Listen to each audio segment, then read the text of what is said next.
Warning: the following podcast contains violent scenes that may be unsettling to some listeners. Listener discretion is advised.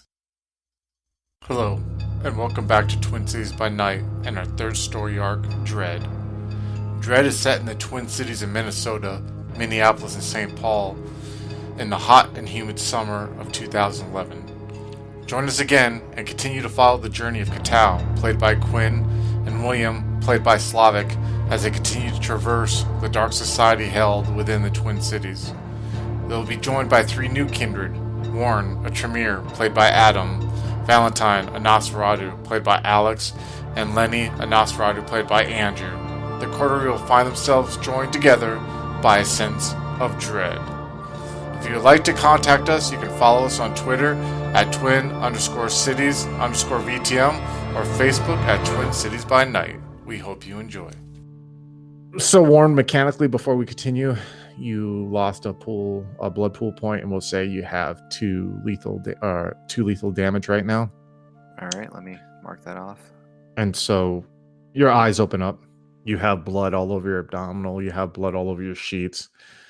You feel this sharp, aching pain in your stomach that only like a slow gut shot wound that normally would kill a mortal slowly at this time, but you just feel this like sharp, tingling pain, and it waves and waves of it come across your stomach. As your eyes open up, what's going on in your mind right now? Warren is going to be very, very terrified over the black figure. His first thought is going to be that Cynthia was watching him the entire time. That's an interesting outtake. Wow, that's how much fear she has struck in him, huh? Is the fact that it could be Cynthia there. But it could be, I guess. I could see the interpretation there. Let me just add a little bit to it, okay? Real quick. This was alien. This was not astral. This was something that you've never experienced your whole time doing this. Because for a second there, you were pulled in a tide. You know, you, lack of a better term, became a drowning victim. Your very essence was being removed. And I literally mean that. Removed. From what? From where? From who? From whatever. Who knows? But I'm talking about removed with a capital R. Removed. And then you saw that figure. And you heard the insects. And as a storyteller, and you could choose to run with it either way, but I'll tell you that in your very atomic essence, that wasn't Cynthia. That was something capital D different. And you realize that when am I making sense with that? Because I don't want to force Warren into thinking it's something that I can understand his fear of Cynthia, but Cynthia is corporeal. Cynthia is real. Cynthia is someone you touched, someone you made love to, someone who caused you pain. Cynthia could be summed up with terms and words. This can't. Does that make sense? It does. Most likely he'll have that initial reaction where he believes it's to be believe it was Cynthia. And then after a minute of thinking about it and calming down and letting himself digest what happened, he'll realize that it was something else. And of course that's going to scare him a little bit less than Cynthia. I could see that's an interesting dichotomy there, that you still are scared shitless of Cynthia like that. You know what I mean? But it's like it could be tied to that 3 points bloodbound flaw that you have, to the clan Tremere. Doesn't mean, it's an interesting take on the loyalty of the clan. This figure has caused you fear and pain, but you're loyal because of that fear and pain. You're in check because of that fear and pain. So that's definitely interesting concept. So are you going to call it a night? Is there anything else you'd like to do this night? Yeah, he'll heal the injuries. Yeah, definitely. And that's 2 blood pool points that you'll need to spend there. What does that take your blood pool points to at the moment? I have it marked down as being at 10 right now. Okay, so you're good. All right, gotcha.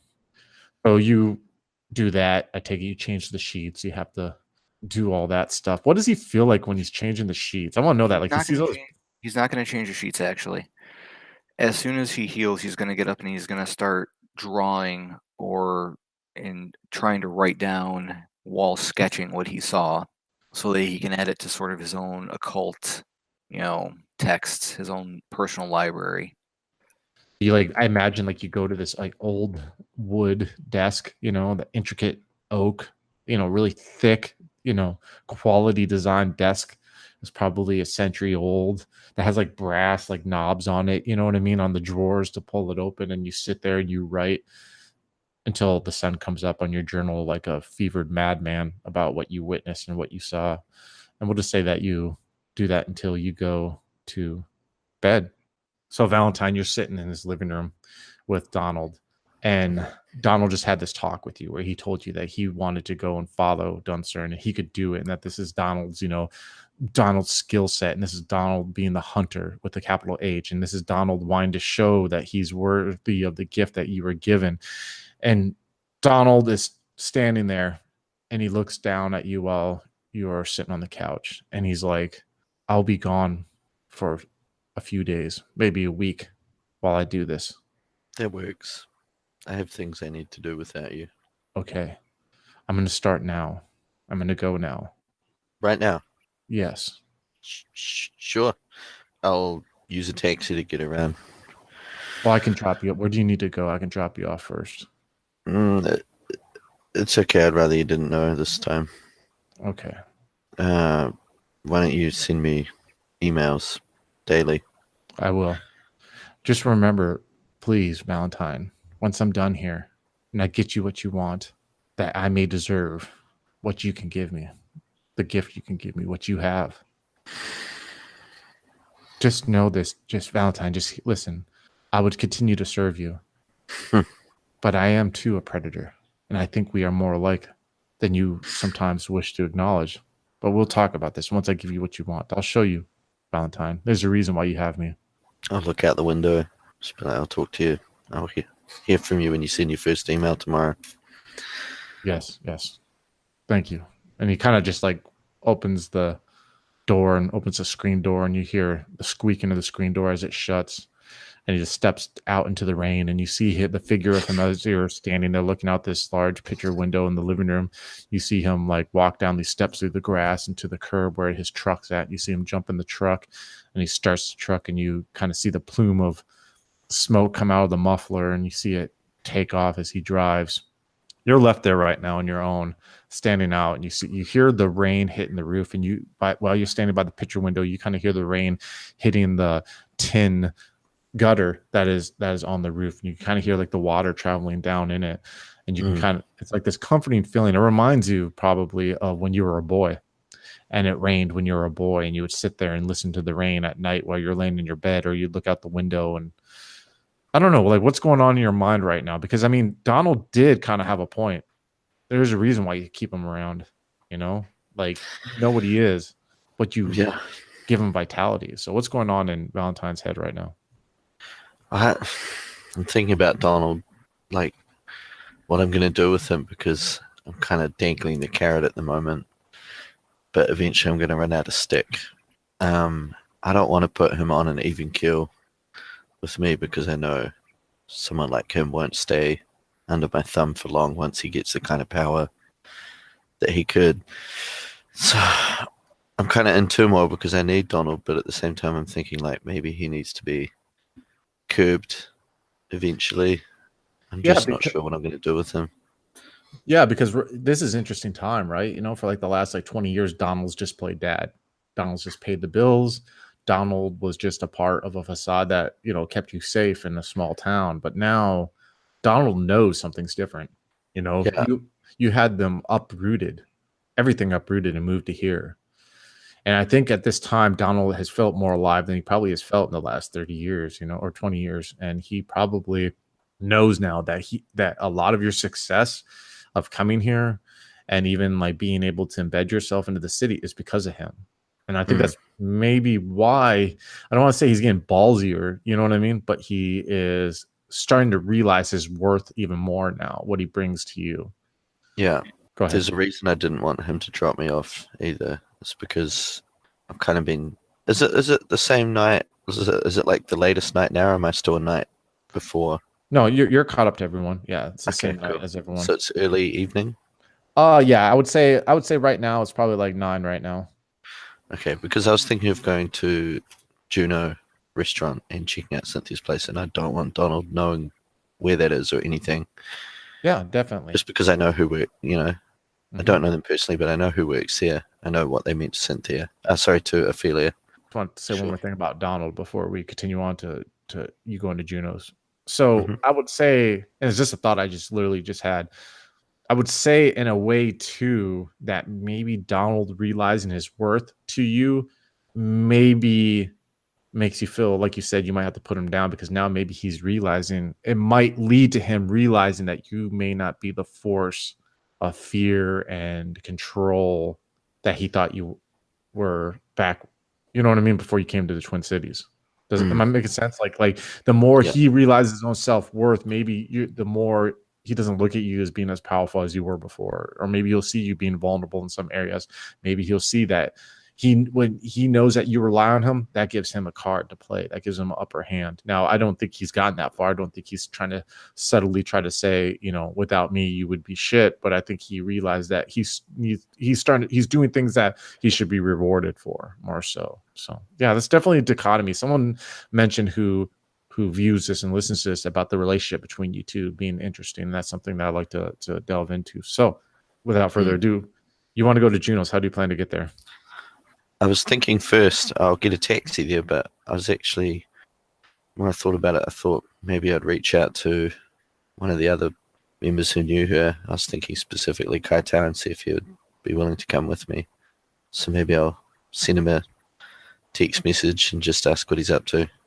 Yeah, definitely. And if anything, like the events that Katao just went through right now, like led to the end of the night, but you guys can meet the next night. He could pick you up definitely. And that'd be totally cool. We could just say you chilled for the rest of the night. It's your If he call. wants to. Yeah. So we'll say this. We'll say like around 9. We'll say like right when you get dropped off to your car, Katao, by William, you see a text message on your phone. Go ahead, you two. What does the text message say? So I'll message him and I'll just say, hey, it's V. I was thinking I'll just say, heading to Juno's tonight. Do you want to come? Why? I'll reply, want to have a look around her room, see if I can figure anything out. Okay. I'll let you look this once. Okay. Not tonight. I have plans. Okay, I'll say, can you pick me up tomorrow? Say 10. All right. Try to be Excuse me. normal this time. I'll just reply with a smiley face or a winking face. All right, so you shoot off that text message now. So Lenny, we left off where you were waiting for that cab to pick you up. You just got done having that kind of emotional breakdown for a little bit in the rain after you were, you witnessed what you saw at the Duncern residence. What do you want to do right now? I'm waiting on the cab, and I'm gonna send a message to. No, actually, no, I'm not gonna send a message. Never mind. No, scratch that. It's gonna be a surprise. All right, so you're waiting for the cab. All right, so Yeah. the cab driver, the familiar face, drives up, and I take it you're using the same mask of 1,000 faces that you had before. Yeah. Okay, so he sees you there, and he rolls down the window, and he's like, "Come on in, bud. Get out of the rain." I'll get in and be like, "Oh, sorry, man." Man, you got some kind of fling going on in here. You sure like to come to this neighborhood a lot, man. And it doesn't look like you're stealing anything. And he kind of just like gives you the one over in the rearview mirror. I'm not gonna answer the question. I'm just gonna say to him, "Take me to," and I'm gonna read off say the address that goes to the ice skating rink where Coach Elson is usually at this time of night, like doing those late practices. Yeah, that training center, definitely. Yeah. So he takes you to the suburb that training center resides in. And you go from the way upper crust neighborhood that you were just in back onto a freeway. And you're heading towards now suburban America. You're talking about strip malls, you're talking about Costco's, you're talking about a Walmart you pass, some fast food. You see like some minivans, you see this definitely isn't Minneapolis. This is warmer, this is cozier, this is safer.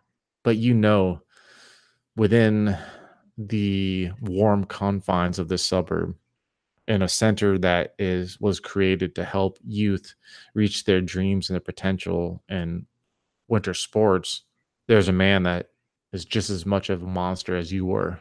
Was he as extreme, maybe, as Dunser? No. But he ruined just as many lives, and who knows how many suicides and deaths he's also responsible for. As you come into the parking lot of this modern architectured area, which we had talked about before, what's going on right now in Lenny's mind as he's heading in there? Like, what kind of emotions is he feeling? Anger. Like I said, he was last time. He's personally vested in this now. You know, he feels like, no, I need to do something about this, and so he's like trying to focus that fury that he's feeling on a task. And so, like any attempts by the cabbie to like strike up conversation or anything, I'm sure they would have died out real fast once he realized, like, I am not in the mood. You can tell too by the cabbie's like reaction to your body language, to your demeanor, that the prey side of him is coming through, that more animal side of his brain that can kind of like sense instinctually that danger is somewhere around, that's something that just be quiet, just shut your mouth, just look at the road, just get this guy to where he needs to go. He pays good money and he knows it. And not only does he know that instinctually, he knows that through the years of doing this, right? You don't ask too many questions. You just kind of do. Maybe he was trying to be lighthearted in his question, and if anything, your reaction right now has told him, don't ever ask that kind of question again. Mind your own fucking business. This guy has money, no matter how he looks, no matter how he is, and just take him from point A to point B where he needs to go. So he stops in this parking lot and he just simply waits for you to react. And he looks at the little fare thing and it says like, $26.75. And there's a quiet moment where he's sitting there and he doesn't want to break the ice and he's waiting for you. So before I gave him like $100 bill, right? Tell him to come pick me up. I'll say to him, you're covered, right? And I got a question before I react, because I can picture how he says it. When you say we're covered, are you saying it in the tense Lenny voice, or are you saying it in the cabbie or in the bum's voice? Because I can almost picture like that tense Lenny voice coming out. You know what I mean? A little bit. No. At this time, he's had time to recover from that. Oh, okay, gotcha. So it's The act is back on. The false image that is projected into other people's minds is in place. Gotcha. Understood. So he's like, yeah, we're good, pal. We're good.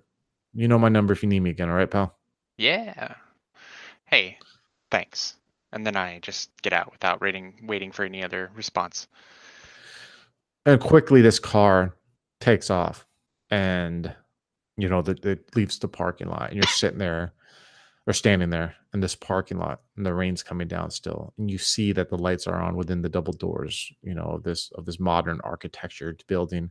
I kind of, like I said, I already described it before, but it's kind of a modern sporting complex that has like the oval shapes and kind of more curves to the building and kind of more it's like an Olympic training center of sorts, but for like hockey and ice skating and for sports that are defined as winter sports in the north. And you kind of see like these huge double doors that they have glass on each side, and then there's double doors that are glass, and there's like this huge like kind of foyer that's in front of it that has like this little fountain thing that's in the middle of it that kind of has like a figure of like an ice skater, a statue of an ice skater on there. But right now it's being drenched by rain, and the rain's starting to come down. You can see as you're in the parking lot just staring at this building, you can see the rain just like bouncing off the sidewalk, the cement bouncing off everything. And you just see this warmness that is coming from that glass.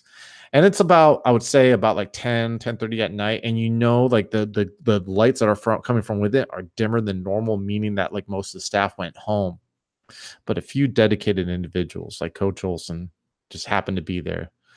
And maybe in a way, Coach Olson resides in here, like spends so much time in here, even when there's no children here or there's no one practicing any sports, because it's the only way he can slightly scratch that itch of the horrible things that he used to do, by just being in an area where he knows these children are around and that they're by, and just like it's the closest he can get to that forbidden fruit, which his sick, perverted mind craves, especially with the added like aggressiveness that your vitae brings out in him. So what are you going to do?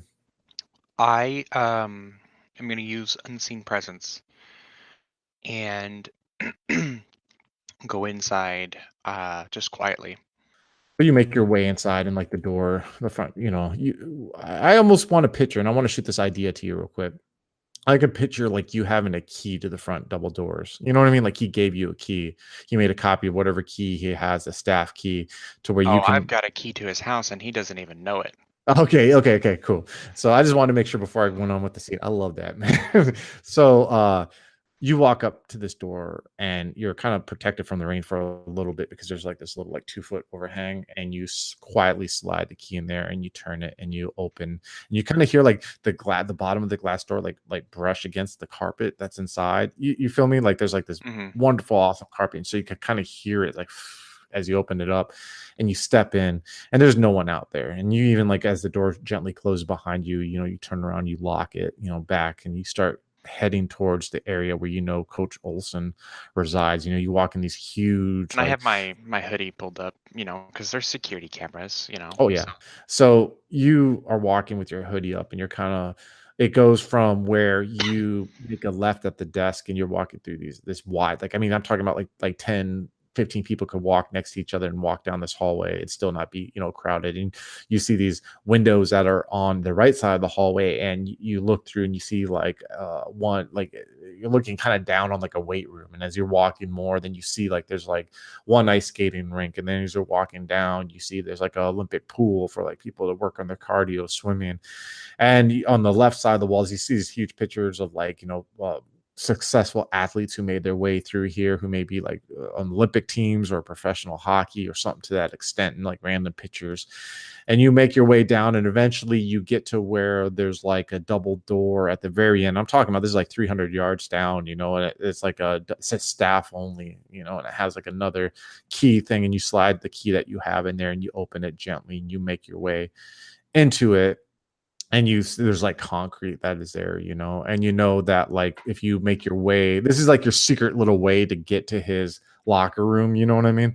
And you you walk by like huge water heaters and like boiler room type stuff, and you walk past like stacks of equipment and just cement and metal, until finally you get to this other door, and that this door leads to the back of the locker room, one of the locker room where his office resides in. So you kind of like use your key and you open it up, and you're really like feeling it right now. You really feel like you're kind of like deep inside this institution here, and like no one knows you. It's got to be like incredibly empowering feel too, knowing that you can come across here and no one can literally stop you. You have access to something that like a lot of people don't have, And at so the same time, it's familiar.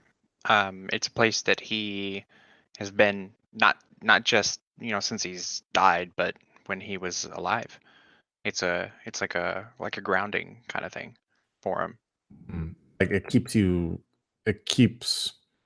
it reminds you of the life before, you're saying? A little bit, yeah. Like, the glory days, like, oh, when I was out there on the rink, and it just makes him feel a little bit just better about himself, more confident. Oh, gotcha.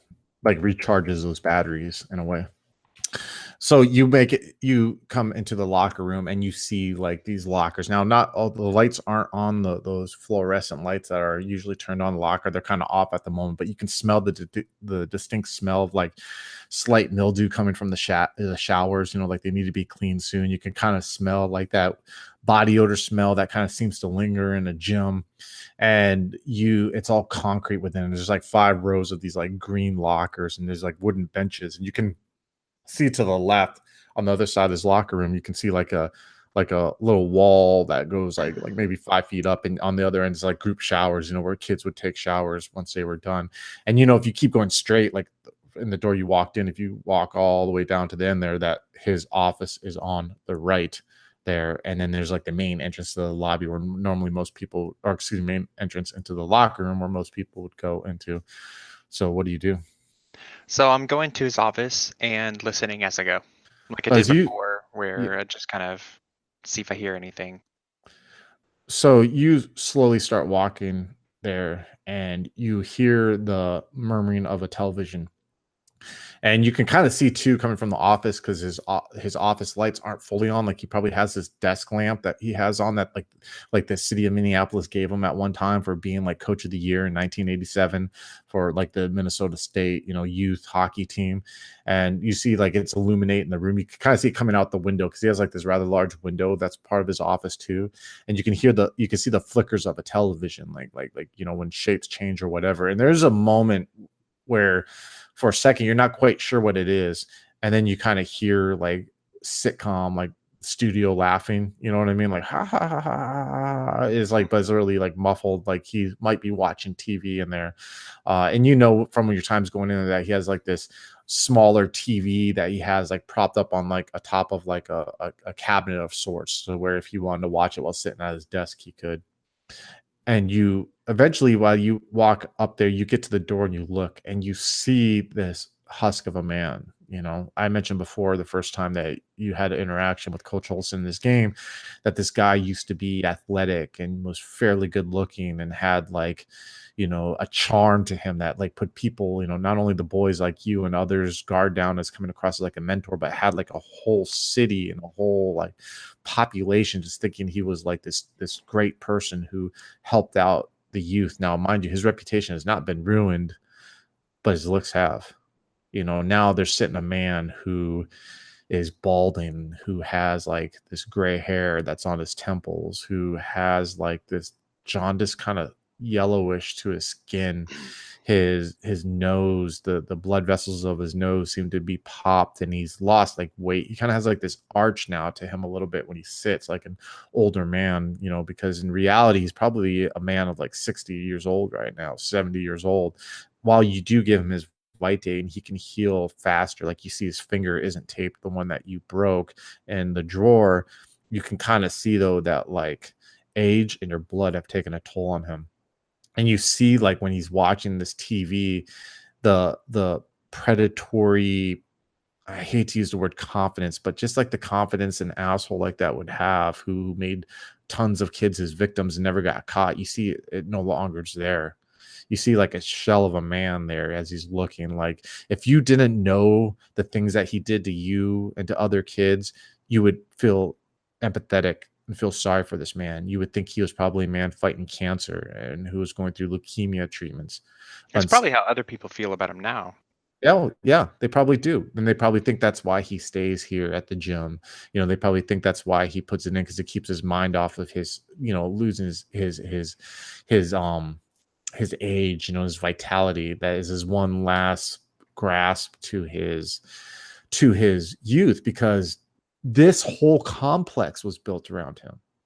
This complex is because of him, because of what he did for kids and how he helped them get through. So for him to be this lost god who sits within its bowels, who sits in this office watching this sad sitcom, trying to like feel alive, it's almost like this weird unspoken agreement that the people who use this facility and run it have, that they know that this man who is slowly losing who he was resides within it, and they feel empathy for him and they feel bad.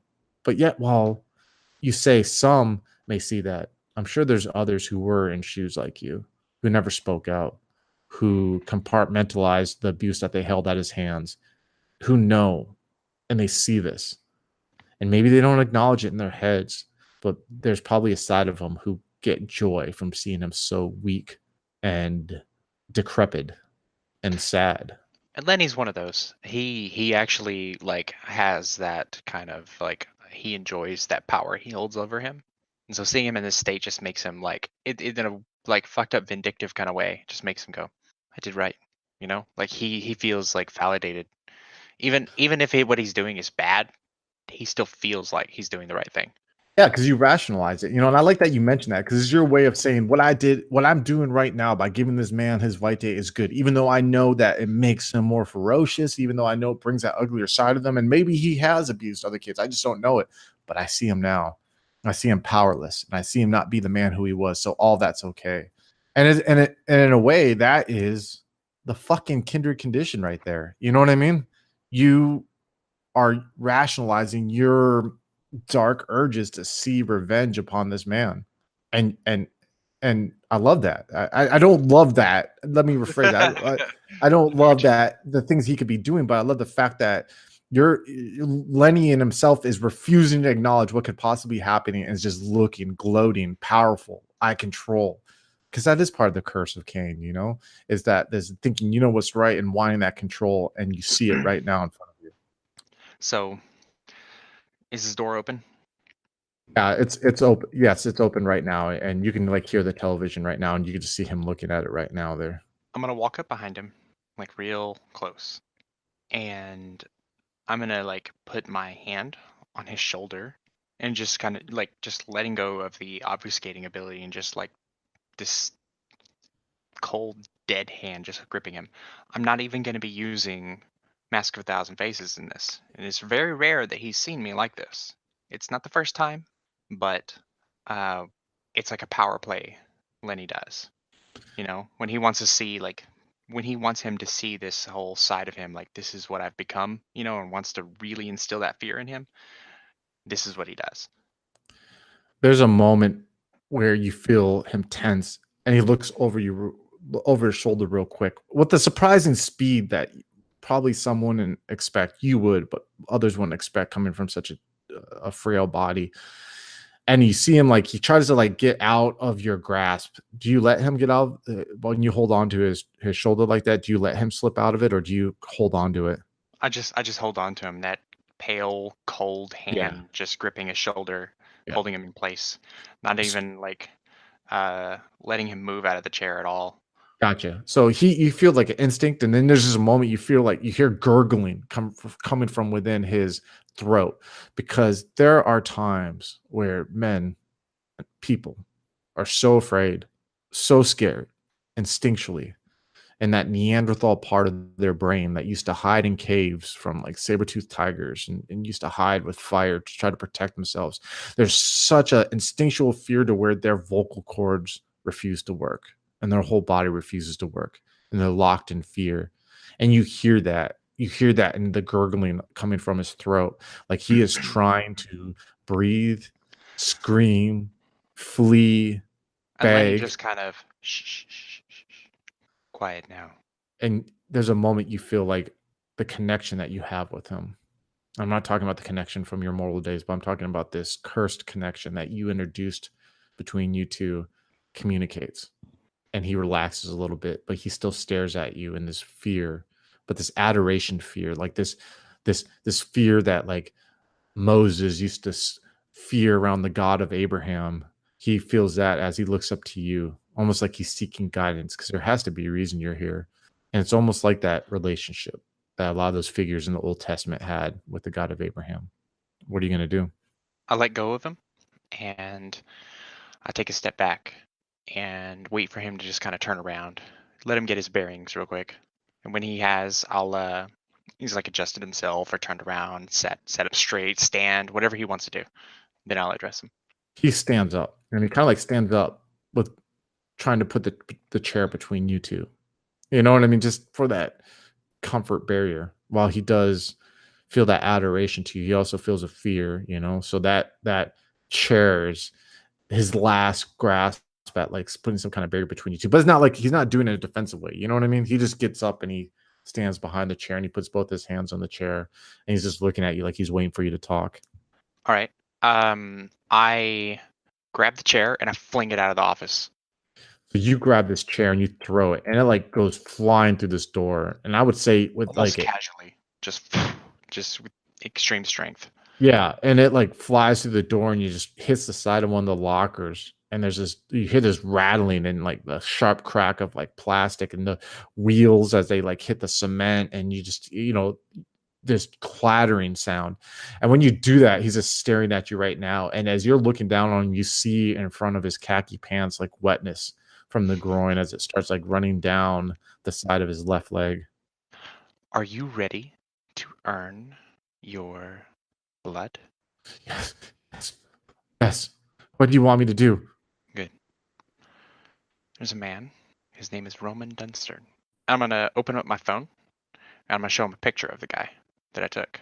See him slowly, apprehensively, like walk towards you, and he's just kind of like trying to get a closer look at the picture. I'm going to send you this. and a picture of his address, and his car, and his license plate. You're going to hire a private investigator. I want you to look into this man and tell me everything you can find about him.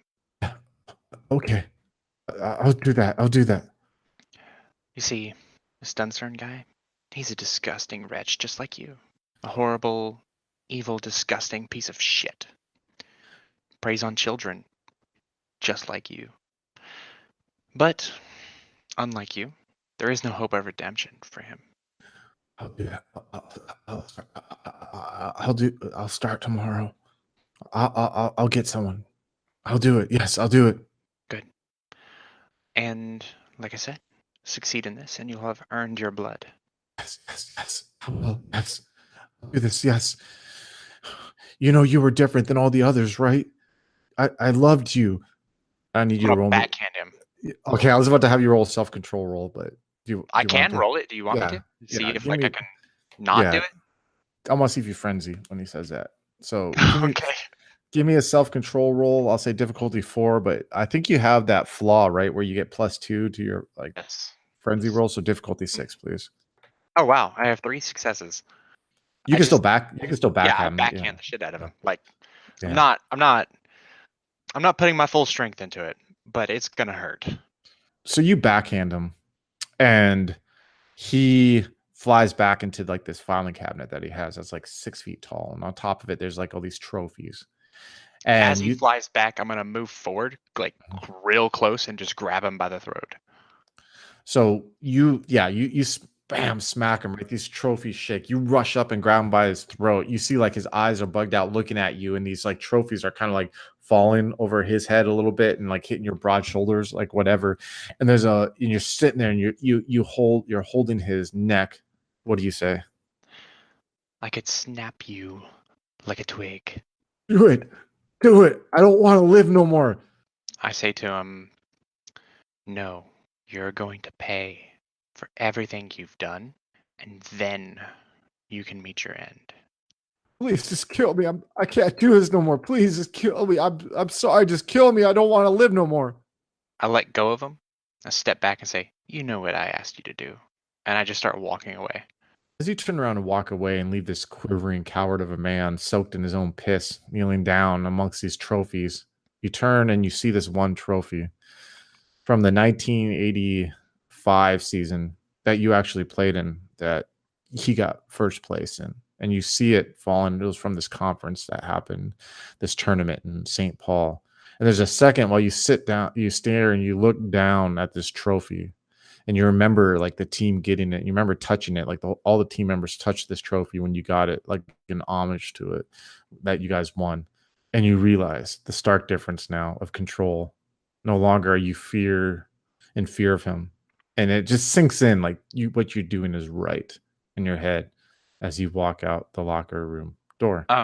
That trophy, mm-hmm. I want to crush it with my foot. Just stomp right on it. Nice. You step on, you feel this like gratifying, like squishing feel as that like fake gold, and that breaks and just smashes under your foot as you walk by. I would say by the time that this is all said and done and you get back, you know what I mean? You get back to the city proper, you probably have like an hour of daylight left. Is there anything you'd like to do, or are you calling it a night? I'm calling it a night. I'm leaving this place my normal way of just maybe catching a bus or something, and just the rest of the evening for me will be spent in a kind of like a self-reflective kind of mood. He's just thinking about like, what happened tonight. There's so much, there's a lot that just underwent, and he's just kind of like absorbing it all. Hello, folks. Have you ever wished you could have an easy way to find gameplay videos and podcasts, or just media in general that deals with your favorite White Wolf role-playing games? Or have you ever wished you could find a forum to share gameplay that you have recorded, one which wouldn't be drowned out by random posts and discussion, so that your media could get the attention you want? Well, we have the answer for you in a Facebook group we run called White Wolf RPGs Gameplay and Media. The group is specifically ran with with the sole intent of it being a one-stop shop for people to view or share media involving the games we all love. We take thorough steps to ensure the page does not become cluttered and is easy to traverse. We are currently over 1,000 members strong, and we are continuing to rapidly grow, with new media being shared every day. Stop on by. We hope to see you there. High Level Games, the industry's first choice in taking your games to the next level.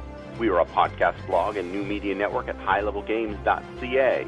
We have blog posts about all of your favorite games going up 5 days a week, and a podcasting network with actual plays and shows that discuss role-playing games, with more rolling out all the time. We are on iTunes, Twitch, and YouTube. Find out more information at highlevelgames.ca, a site that certainly isn't controlled by a shadowy board of directors of otherworldly origin. That's highlevelgames.ca. Please, help. They're coming.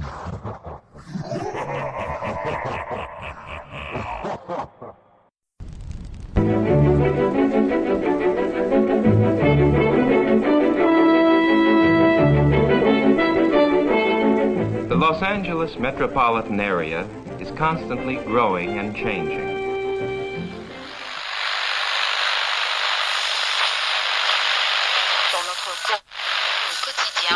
The Central District is full of new buildings. The Hollywood and Wilshire districts, once far from downtown, now are part of it which spreads past Beverly Hills and out to the ocean.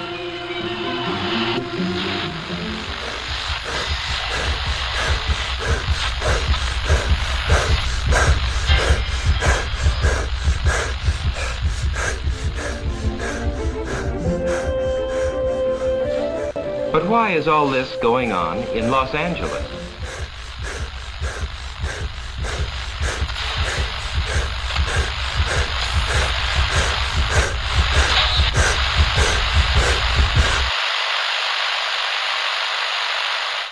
Why is Los Angeles an exploding city?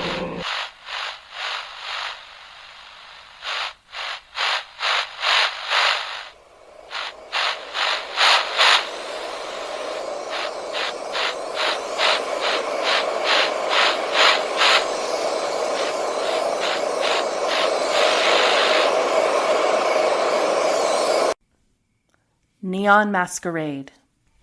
The Demon's Mirror. 13 Candles. 3 chronicles running through the undead veins of the City of Angels. The Esoteric Order of Role Players Actual Play podcast invites you to drink deeply. Go to eorpodcast.com and search the duets tag to find out more.